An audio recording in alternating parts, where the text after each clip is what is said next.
काली नजर। माँ, माँ, अरे क्या माँ माँ कर रहा है? बकरी का बच्चा है क्या? अरे माँ, मजाक छोड़ो। मुझे फाइनली वो मेन चौराहे वाली दुकान मिल गई है। अब देखना, आपका बेटा दुगनी स्पीड से पैसा कमाएगा। उफ़, ये क्या? मेरी ऑनलाइन मेकअप क्लास चल रही है। इतनी जोर से क्यों बोल रहे हो आप दोनों? अरे मेरी धर्म पत्नी जी, मेकअप क्लास बाद में करना। वो चौराहे वाली दुकान मिल गई है हमको। अरे वाह, रुको मैं अपनी माँ को फोन लगाकर बता देती हूँ। अरे मैं भी अपने रिश्तेदारों को बता देती हूँ। कितनी खुशी की बात है।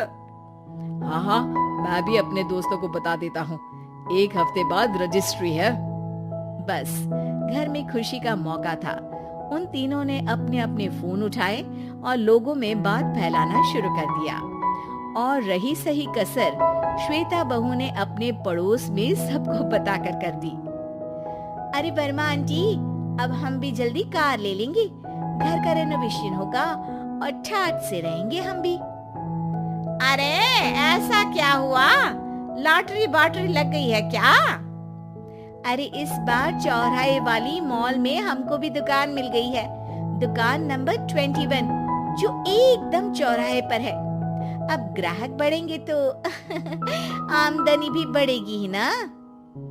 अरे वाह, कितनी खुशी की बात है।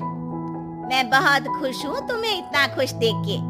बाकी एक बात कहूँ, सबको मत बताते फिरना। किसी की नजर लग जाएगी तो खुशी की खबर वापस लौट जाएगी। हैं? ऐसे थोड़ी ना होता है। अब डरा रही हो। अरे सही कह रही हूँ। काली नजर कहते हैं इस चीज को, जब आप किसी को कुछ बताओ और वो काम बिगड़ जाए। अरे लेकिन मैं तो। तुमने सबको बता दिया ना? हाँ, फोन लगा लगा के। अब बच के रहना। काली नजर बड़ी खतरनाक होती है।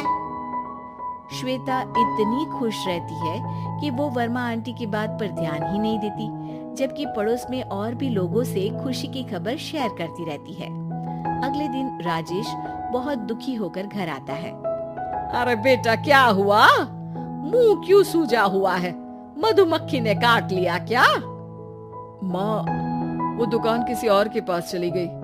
किसी ने ज्यादा भाव लगा दिया। अरे पर बात तो आपसे हुई थी ना उस दुकान वाले की? हाँ, आज मैं टोकन अमाउंट देने गया था, तब मुझे पता चला। कोई आकर सुबह मुझसे पहले ही ज्यादा अमाउंट दे गया। काली नजर। क्या? क्या कहा? वर्मा आंटी ने समझाया था कि किसी को बताना मत, वरना काली नजर लग जाएगी। अच्छा, तुम्हें उनकी बात मान लेनी चाहिए थी। उनकी बात मान लेती, लेकिन उसके पहले ही सबको बता चुके थे ना हम तीनों। अरे अगली बार से ध्यान रखेंगे। कोई भी नई चीज होगी तो किसी को नहीं बताएंगे। तीनों कुछ दिन ऐसे ही रहते हैं, पर एक दिन श्वेता को एक मेल आता है। राजेश, मेरा ऑनलाइन मेकअप कोर्स कंप्लीट हो गया। अब मैं खुद का पार्लर खोल सकती हूँ। अरे वाह, अपने मोहल्ले में ही खोलते हैं। ये जो घर के सामने दुकान है ना, वहीं। हाँ, यहाँ सस्ती भी मिल जाएगी। अगले दिन श्वेता वर्मा आंटी के पास जाती है मिठाई का डब्बा लेकर। अरे आओ आओ, कैसे आना हुआ? जोर से नहीं बोलूंगी। वो सामने वाली दुकान है ना, वहाँ मैं अपनी पार्लर की दुकान खोलने वाली हूँ। उसकी मिठाई है। अरे वाह, बहुत बधाई हो तुमको। हाँ, मैं कमाने लगूंगी तो राजेश पर पूरे घर का बोझ नहीं रहेगा ना आंटी जी। ये तो है, पर ये बता कि तूने ये बात किसी और को तो नहीं बताई ना? अरे नहीं नहीं, पिछली बार गलती कर दी थी। काली नजर लगी किसी की और राजेश के हाथ से वो दुकान चली गई थी। सबको मत बताना। चलो मैं चलती हूँ, कल दुकान की बात करने भी तो जाना है। अगले दिन श्वेता दुकान के लिए मालिक से बात करने जाती है। अरे लेकिन दुकान तो हम कल रात को ही किसी को दे चुके हैं। कल ही? हाँ, कल ही। 2 दिन बाद कोई यहाँ पार्लर भी खोल लेगा। अब कहीं और दुकान देख लीजिए। अरे पर हमको भी तो पार्लर ही खोलना था।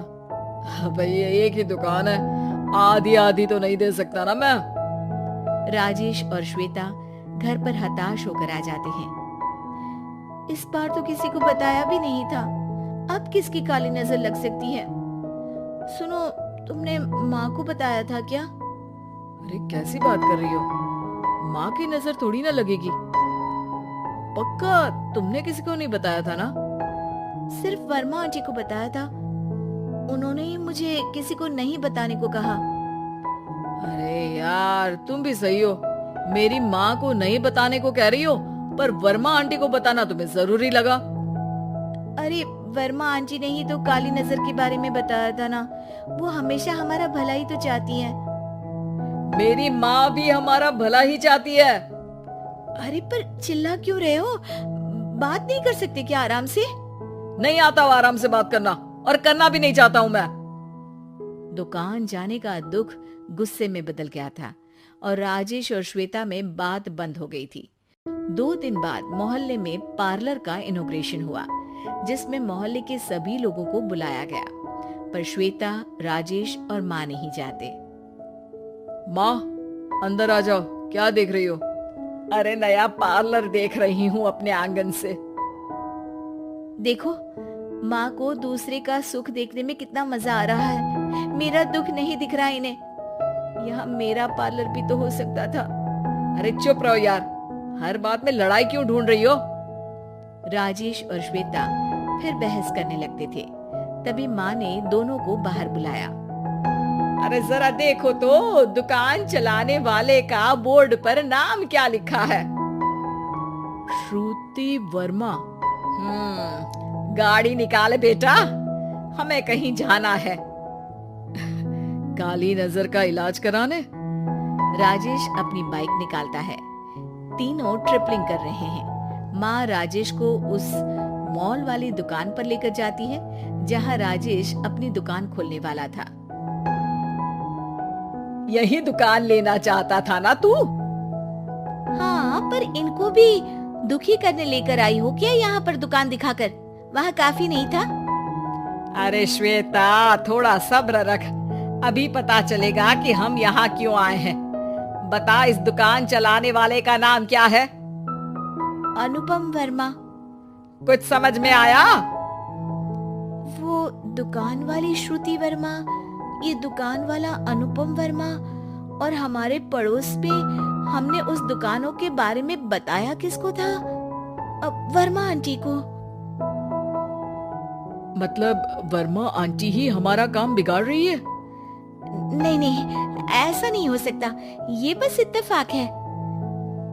राजेश अपना फोन निकालता है और श्रुति वर्मा और अनुपम वर्मा के नाम फेसबुक पर सर्च करता है, जहां ये दोनों ही वर्मा आंटी के रिश्तेदार होते हैं। श्वेता को समझ में आ जाता है कि वर्मा आंटी की ही नजर काली नजर है।